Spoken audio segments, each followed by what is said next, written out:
Today is Wednesday, May 23rd, 2018. I'm Leyla Vural, interviewing Rebecca Pine in her apartment in Brooklyn for the Stonewall Oral History Project. And thank you. Of course. You've already been so generous to do this with us. So I just wanted to start the way that oral histories usually do, which is at your beginning. So can you tell me where and when you were born and something about how you grew up? Sure. I was born in Livingston, New Jersey in 1986. I'm a summer baby. I was 15 minutes before the 4th of July. And my parents moved to Connecticut when I was a year old. And then they separated and ended up divorcing when I was about 5 or 6. And my dad remarried when I was a teenager. And so I have a younger brother from my mom and my dad, and my stepmom had a son, who was a little older than me, and a daughter who was a year younger than me. So I got what I always wanted, an older brother and a younger sister, and 3 parents who love me instead of 2. And so can you tell me how do you remember yourself as a kid? What were you like? Sassy, spunky, fearless. I loved climbing trees and running around and doing the monkey bars, jumping off of trees that I would climb. And I've had several broken bones and stitches stories, and but that didn't stop me. I still would, even with my cast on, I would go and climb another tree. And did you grow up in a religious family? My grandfather was relatively religious. My dad did grow up religious, and it was important to him that we be raised knowing Jewish traditions. For example, I was mikvah'd when I was born because my mom is not Jewish, and my brother was bar mitzvah'd because that counted.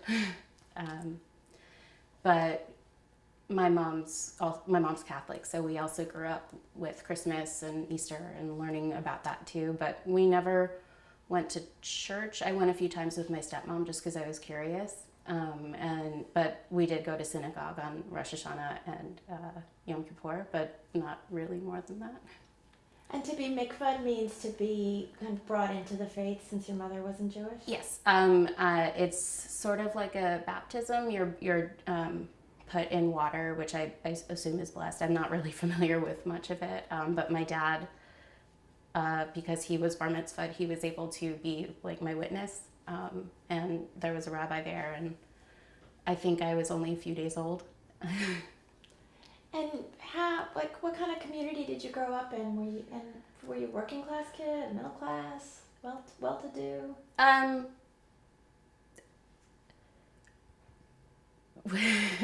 I definitely never really needed anything when I was growing up. And my parents it was very important to them that my brother and I, and my step-siblings as well, had a work ethic. So there were certainly things that I wanted and didn't get, but it was never because my parents couldn't provide them. It was because they wanted us to work for them. So when I wanted a car in high school, I had to get it, whereas everyone else that I went to high school with, those who had cars, they were usually gifts.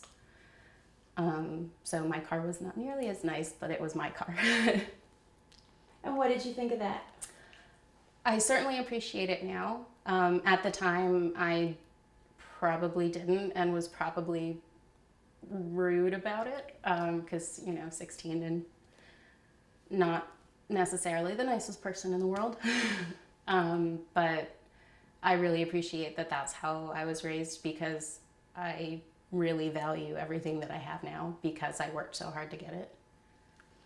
So one of the reasons we're talking today is because Seymour Pine was your grandfather. Yes. Can you tell me how much you knew your grandfather when you were growing up? We saw him at least once a week. He would always come over on Thursday afternoons. We lived at the time, when I'm not sure how often he came over when I was a baby and we lived in New Jersey, but ever since I can remember, he's been coming over every Thursday, and that was mostly when we lived in Connecticut, and he still lived in Far Rockaway. And then we would also go over to see him occasionally probably at least once a month. We were very, very close. I used to love going over to his house, and I'm sure I probably, again, as a child, complained about it, but I really liked it. But I just wanted to be stubborn. But he would always tell us stories about being in the military or being a police officer, and, you know, helping people. He enlisted in the army because he didn't think it was right that the Jewish people were being persecuted in the Holocaust, and especially because, you know, we had family that were there. And just growing up hearing those stories that was a lot of fun. Well, I guess not fun, but I thought it was fun. I liked hearing his stories. What did you call him? Grandpa. And so you were living with your mom, if I'm understanding correctly. And Dad. And Dad. We split the week. Okay. And so on Thursdays, were you with your dad and his Yes. dad would come? And my mom would come too sometimes, because my mom really liked my grandpa, and my grandpa liked her too, because I mean we wouldn't have been there without her too. So, but yeah, we split the week with my mom and my dad, and Wednesday and Thursday were my dad's days, and every other weekend we would switch off, and Monday and Tuesday were my mom's days. So you sent me some really lovely pictures of your grandfather. Can you, some of them I think are from a birthday. Yes. Do you have specific memories you can share? Regarding birthdays or just of you and your grandfather? I just always, I don't have, I mean, I have specific memories as I was older. He, for example, when I got my first tattoo, he was very not happy with me because of how religious he was, and it's forbidden in the Jewish religion, and so my parents grounded me after I got my tattoo, and he was disappointed, but never treated me any different afterwards. But you know, he wasn't happy for sure. What did you get? Can we take one quick pause? Did something kick on? I'm hearing a hum. There is a hum, but it didn't kick on in the kitchen. I think it's been there the whole time. I think it's also been here the whole Okay. time. Let's make sure we record some road down there Yeah, in case it's yeah, not yeah, on. yeah. But it's sounding great. Okay. What did you get for your tattoo? I got the Chinese symbol for love on my wrist. And do you remember how it felt when he was disappointed about that? I felt guilty. I felt bad that he was upset, but I was 17, and I was an adult, and I wanted to do something for me, and I had to suffer the consequences of that, and that was a lesson that I learned, certainly. And how do you remember him? Was he funny? Was he dour? What was he like? He was always very funny, but a lot of times it was like roll your eyes funny. Like whenever we would be having family over at my dad's house, he would just be so excited to see everybody that he would come hours before people were coming over and just sit in the driveway and you know, because he didn't want to be a burden and, you know, interrupt us getting ready for having people over, but at the same time he was just so excited to see everybody. So I would look out the window and say, oh, Dad, Grandpa's here already. And you know, that's kind of how I remember him. It's just so loving and caring, and just, but also like very, you know, he knows what's right, with the tattoo, for example. And did you know how he had grown up? Not really. I know that he grew up in New York, and he went to, I think, Brooklyn College, and was attending Brooklyn Law School, or had gotten into Brooklyn Law School and decided to be a police officer instead. But I don't really know much about, I don't know much about his background growing up. And did he ever tell you what made him want to be in the police department? Not specifically. I think it was just wanting to help people, and because he did want to be a lawyer before that, and I don't know what changed. Maybe it was because maybe he went to he was in the war and then came back and was a police officer. I don't really remember the timeline. So I know that you got involved with, I heard that you started the Gay Straight Alliance in high school. Yes, I think that we had one before, and then there just wasn't enough interest, so it had stopped before I was in my high school. And I wanted to start it again, so I got one of my teachers to be the supervisor, and I got signatures and started it back up.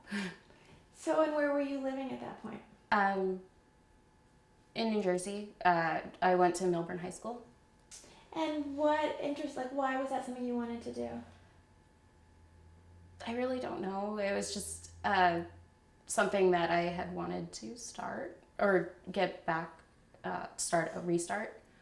Just because it didn't make sense why people weren't interested in that. Because, I mean, I think there was one student in our high school that was openly gay, but a lot of people told me in confidence that they were also gay, and I guess I felt like I wanted to show them that they had a community as well. And do you remember how you learned about sort of gay issues and how it was that they came to matter to you? One of my mom's brothers is gay, and he's been with his now husband since before I was born. So it's always been just part of my life that, there are gay people in the world, and that's just normal. So for me, I do remember one time I was really little, maybe like 5 or 6, and I was playing with my toys on the floor, and I overheard my mom and my uncle talking, and my uncles are both teachers, and he was telling my mom about students finding out that he was gay and teasing him, and I didn't understand why, because it's but Uncle Paul and Uncle Greg have just always been together. I don't understand why that's something to tease someone about. And do you remember when you realized that other people might think that was an issue? No, I know that I knew that other people might think that was an issue, but I never understood why. That's kind of lovely. Thank you. So, I just want to remind you, you don't have to answer anything, but how do you identify yourself and kind of your sexual identity? I never really took a label. I had always kind of been of the opinion that I will fall in love with who I fall in love with, regardless of their gender identity. And as I've gotten older, I've learned that the label for that would be pansexual. But I still don't really feel comfortable taking a label, because I'm Becky, I'm who I am. But I also realize that could be privileged, a privileged mindset. What do you mean by that? There are people who have had struggles in coming to terms with their identity, and I never really had to struggle, in that sense at least. So I guess that is my privilege, is that I didn't have to struggle to be okay with who I am. So, Did that sound get more intense? No. Is this one? Oh. Oh, the wine fridge, yeah. Yeah, you can unplug it. Wait. So, can you tell me how you learned about Stonewall? I was, I think, a junior in college when David Carter was working on his book, and I was not aware of this book at the time. And I was just catching up with my dad on the phone one day, and I asked how Grandpa was doing, and he's like, "Oh, good. Grandpa had an interview today." I was like, "About World War II or something?" And he was like, "No, about Stonewall." I was like, "What's Stonewall?" And he told me, and I researched it, and I was just like, what? What? This happened? And that was Grandpa? And it just kind of blew my mind. Did you ask your dad why he hadn't told you sooner? Not at the time, but I have since then, and he just said it never came up. Okay. And what did you think when you learned what Stonewall was?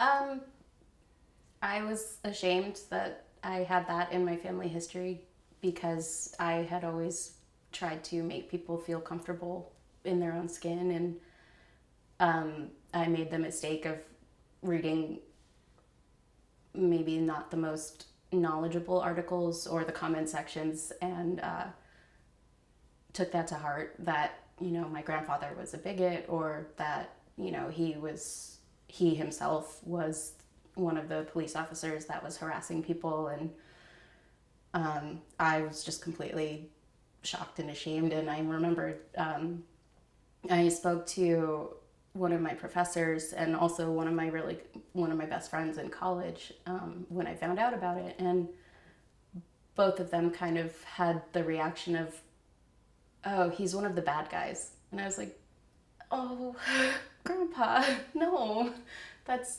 not my grandpa. He's not one of the bad guys. And I never really came to terms with it until his funeral. And David Carter was in attendance, and I spoke with him a lot, and I think that was really helpful for me understanding more about my grandfather's story and why that happened. And I regret that I didn't really talk to my grandfather about it, but I'm glad that I was able to speak with David and not feel like he was a bad guy anymore. That must have really hurt, though. It did. It was really shocking, and I kind of felt like I had to hide that part of myself. So just timing-wise, so that would have been probably around 2006 that you learned? Yes. And he died in 2010, right? Yes. So what was your relationship with your grandfather like in those last years? Not as close as it had been when I was growing up, but more because I was in Ithaca in college and then in grad school. Not because of Stonewall, because we just didn't talk about it. More because I was afraid to ask him about it. I'm sure if I asked him, he would have talked to me about it, because he always did talk about anything I asked him about. And I know my brother has talked to him, but it was not as close of a relationship. And what kept you from asking him? I was afraid of what he would say, and that he would confirm what everyone else had been saying about him, and I didn't want to know that was true, which I now know wouldn't have been, so I regret that I never talked to him about it, but I was a kid, I was afraid. Do you know what the conversation was like between your brother and your grandfather? Very similar to what's on record in the Stonewall book and what my grandfather has said since then. I don't really think my brother asked any more detailed questions than that. So I know one of the things that your grandfather said, I think it was at the Historical Society, when someone said, oh, you should apologize, and he did. But he also had an interesting thing to say about kind of looking back on his role in what people consider kind of the start of the modern gay rights movement. And can you tell me about that and what you think when you think of him now? I know that he has said that, things along the lines of like, if what I did started the gay rights movement, then I'm glad I did it. And I know that he not came to terms with gay people, because I don't think he ever really had anything against gay people. I think it was more that, a symptom of the times, and it being considered an illness. But I think knowing more gay people, especially as I became older and more active in gay rights, I think he realized that, you know, it didn't start out as a good thing, but it became one. And I'm happy that he knows that he affected so many lives and had such an impact on an entire movement. So, how is it for you now, since you really turned into a gay rights activist, in that community? What do you let people know? Or I do. I'm certainly, when I first started, I was afraid to mention it because I didn't want people to think I was atoning for the sins of my grandfather, because that's never what it's been about for me. It's always been about equality, and people should be treated the same regardless of who they are. But now I've started talking about it more, and I am very careful to say that, you know, my grandfather didn't necessarily do a bad thing, and I'm not atoning for anybody's sins. I'm just, you know, this is my connection to the movement, and as a community member, it's also my movement. It's not like, I'm not doing it for anybody else. I'm doing it for me and my friends. And does he give you an opening to talk about what it was like in that era? I'm sorry? Does thinking about your grandfather and Stonewall kind of give you an opening to talk about what it was like to be gay in the late 60s? I don't really know. I know that, like, I've heard stories, but I know, and we also, like, my generation for sure takes it for granted how, not that it's easy now, but in comparison, how much more comfortable people can be to, you know, hold their partner's hand and walk down the street.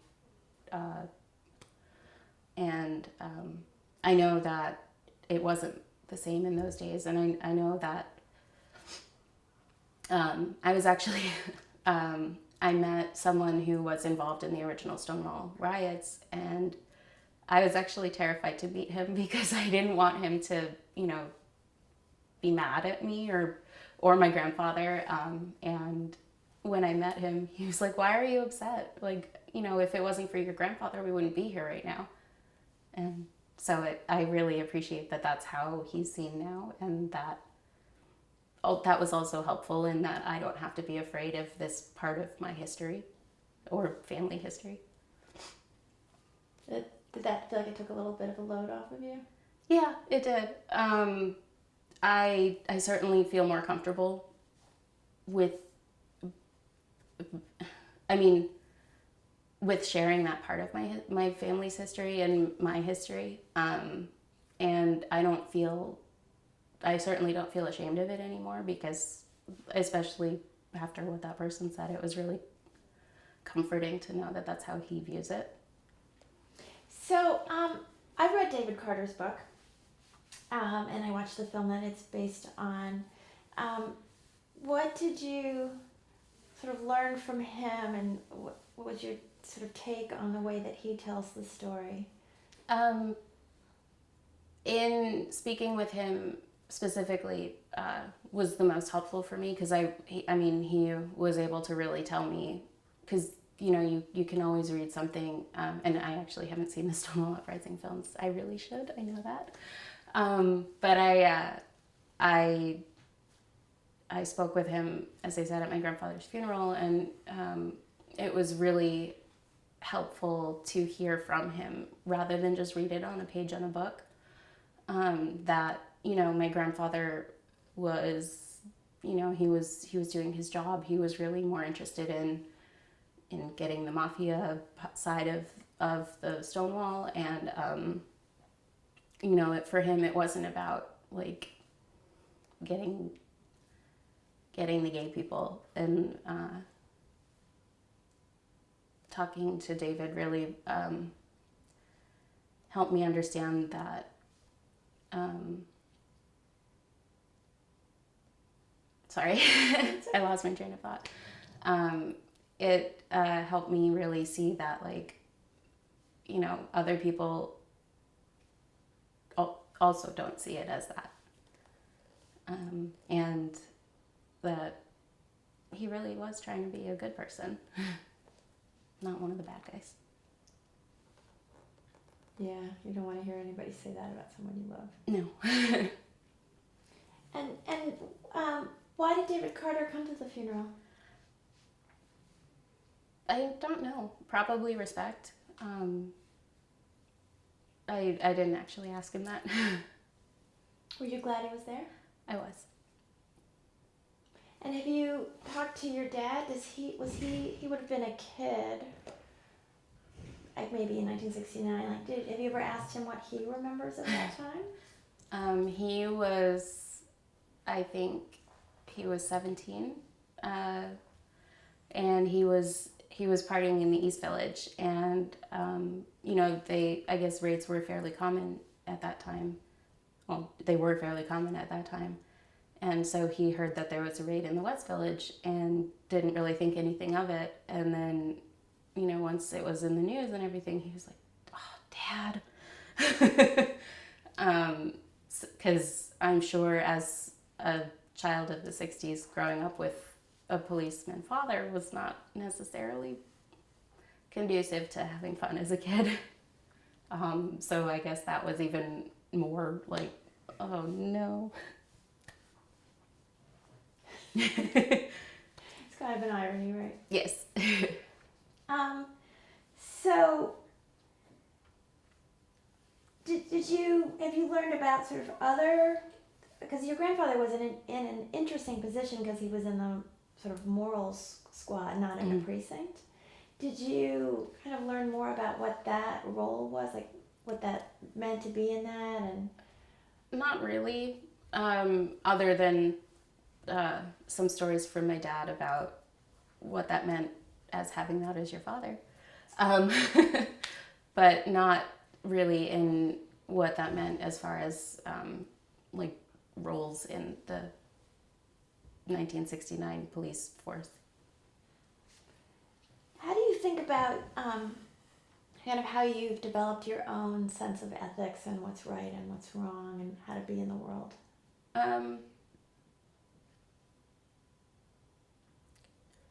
A lot of it came from my family and my school, one of the schools I went to when I was younger, and honestly, not much from religion. I never really, I never really was a religious person, but I think as long as you're being a good person and you're treating people fairly and really trying to do what's right, I think that's really what matters. And in the context of the sort of gay rights, what does it mean to you to say to do what's right? In the terms of gay rights, equality and having the same rights as everybody else. For example, I was engaged to a man when I was younger, and that would never have been a problem to get married and to have children. My partner now is not a man, and I mean now we can at least get married and have kids. Not like we can have kids, but that might change. Or you know, if we can't travel anywhere in the world that we want to, like I could have if I were still with my ex. And as someone who has experienced both and loved people of all genders, I don't understand why it's different, because my feelings are the same, and how does it impact you? Yeah.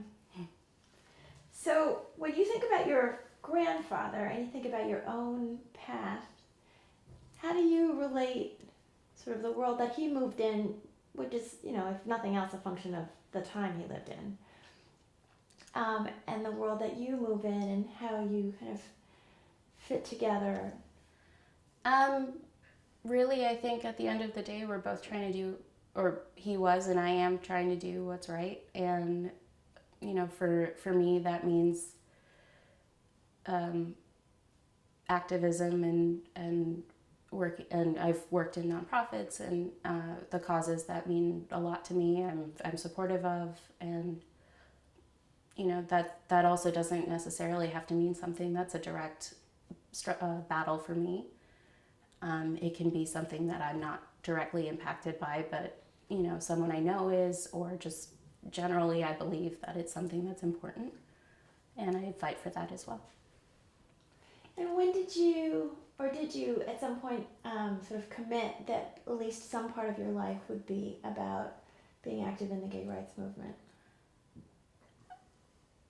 I really never thought about it. It was just part of who I was, and not necessarily because of my identity, just because that's where my path led.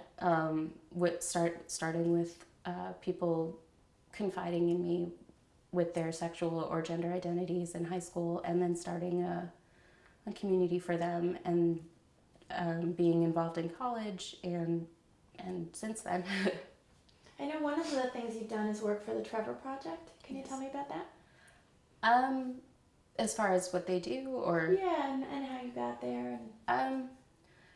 Well, so the Trevor Project is the nation's leading suicide prevention and crisis intervention lifeline for LGBTQ youth.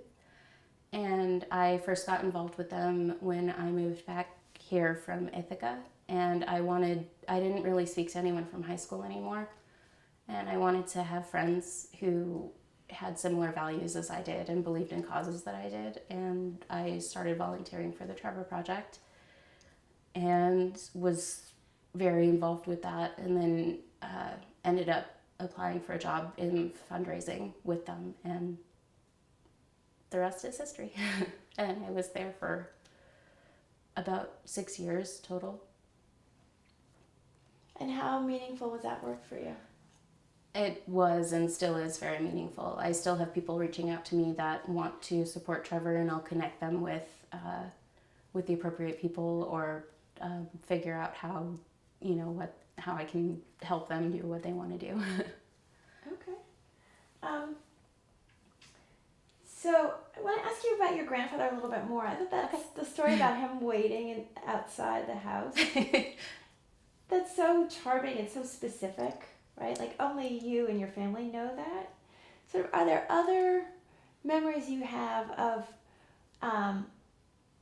sort of what he was like that you hold dear, that are important to you?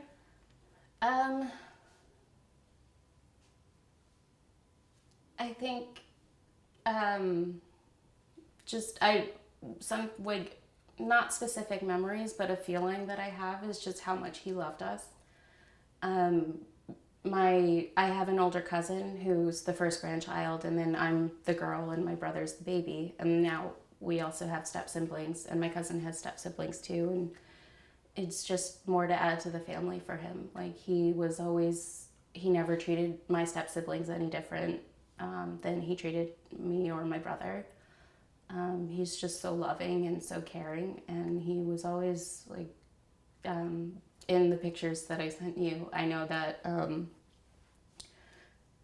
just the way he looks at us in the pictures, and that's just the feeling that I have when I remember him, just the love that he had for us. Do you still miss him? Yeah, I do.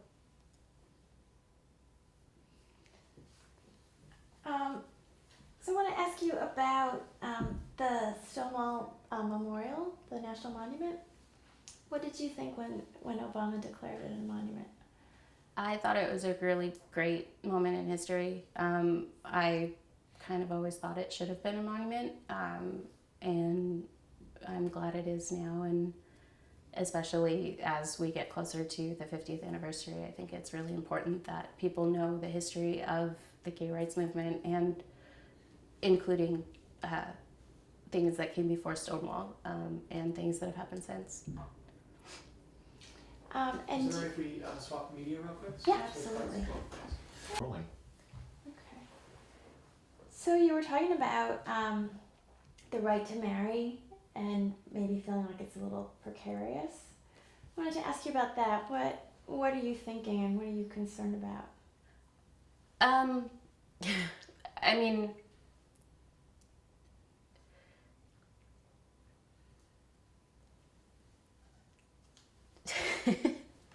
I don't want to say anything inappropriate, but I know that political times are relatively tumultuous for minority communities, including the gay community, and that is something that has been a concern of mine, is that what happens if those rights get repealed and I can't marry my partner who, if my partner were a man, I would be able to marry, and that's something I think about, and it scares me. Do you feel like people are, like, the community is kind of getting reactivated in this moment? Not really yet. I feel like we're all just kind of waiting to see what happens.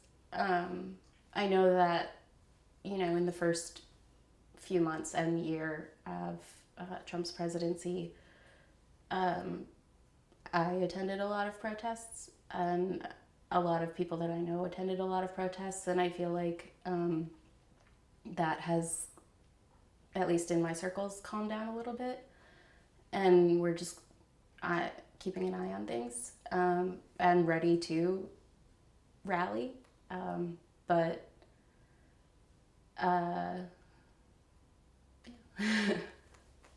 So one of the things that was really different in the late 60s and was really an issue around the rates was what at the time people called transvestites or cross-dressers. And I feel like that's something that's really changed in the progressive world, maybe not everywhere else.